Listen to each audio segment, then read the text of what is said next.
Today our topic is the power of discipline over motivation. Let me tell you something important. Motivation is like a spark. It feels amazing when it happens, but it doesn't last long.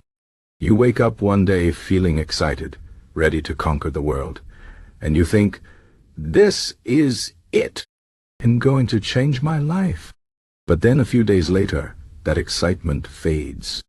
You feel tired, bored, or unsure, and suddenly you don't want to do anything anymore. This is where discipline comes in. Discipline is not a feeling.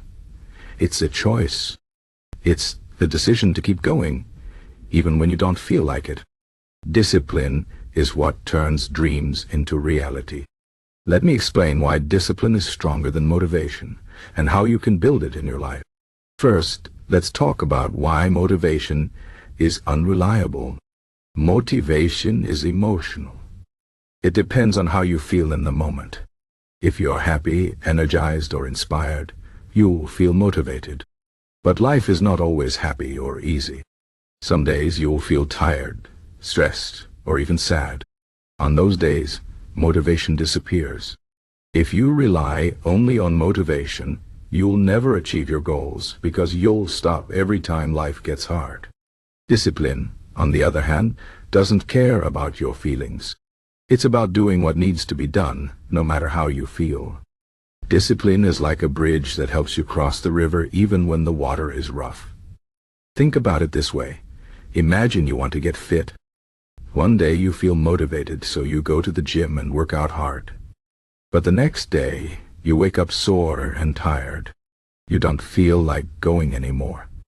If you rely on motivation, you'll skip the gym. But if you have discipline, you'll go anyway. You'll say, I don't feel like it, but I'm going because I know it's good for me. Over time, this discipline will build a habit.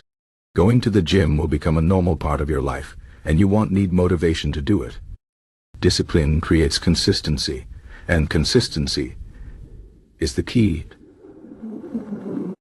Now let's talk about how to build discipline.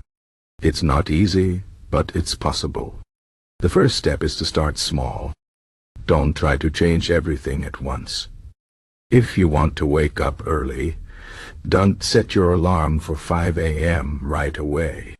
Start by waking up 15 minutes earlier than usual. Once you get used to that, add another 15 minutes. Small steps are easier to stick to, and they help you build confidence.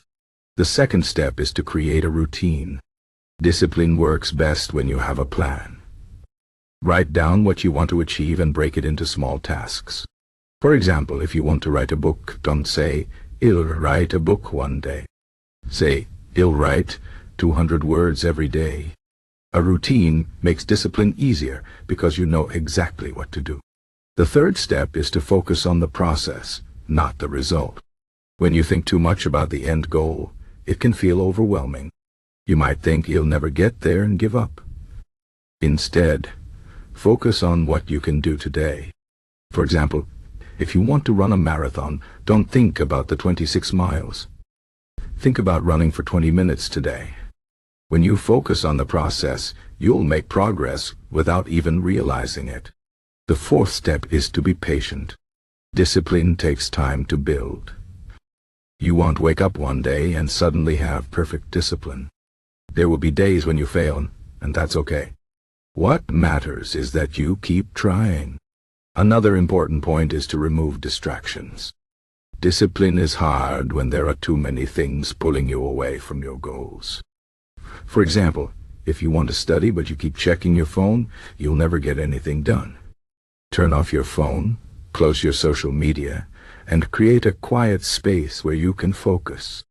Discipline becomes easier when you remove the things that tempt you to procrastinate. Now, let's talk about the benefits of discipline. The first benefit is freedom. It might sound strange, but discipline actually gives you more freedom. When you have discipline, you're in control of your life. You don't let your feelings or bad habits control you.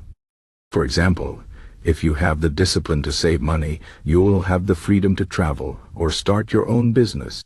If you have the discipline to eat healthy, you'll have the freedom to enjoy good health for many years.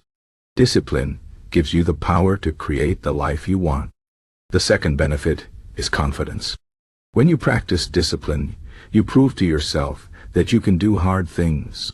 Every time you finish a task, even when you don't feel like it, you build confidence in your abilities. Over time, this confidence grows, and you start to believe in yourself more. The third benefit is peace of mind. When you have discipline, you don't waste time worrying about what you should be doing. You know what needs to be done, and you do it. This creates a sense of calm and satisfaction. Finally, let's talk about how discipline relates to Stoicism. Stoicism is an ancient philosophy that teaches us to focus on what we can control and accept what we can't. Discipline is a big part of Stoicism because it's about controlling your actions and reactions. A Stoic person understands that they can't control their feelings, but they can control how they respond to those feelings. For example, if you feel angry, you can't control the anger itself, but you can control whether you yell or stay calm. Discipline is what helps you make the right choice.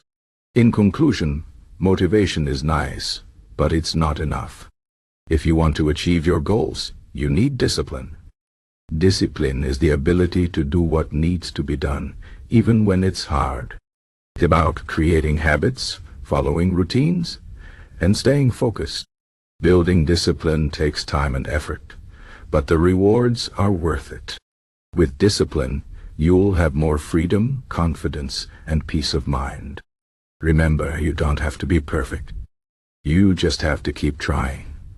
Start small, be patient, and don't give up. Discipline is the key to turning your dreams into reality. So, the next time you don't feel like doing something, don't wait for motivation. Choose discipline instead. It might not feel exciting, but it will get you where you want to go.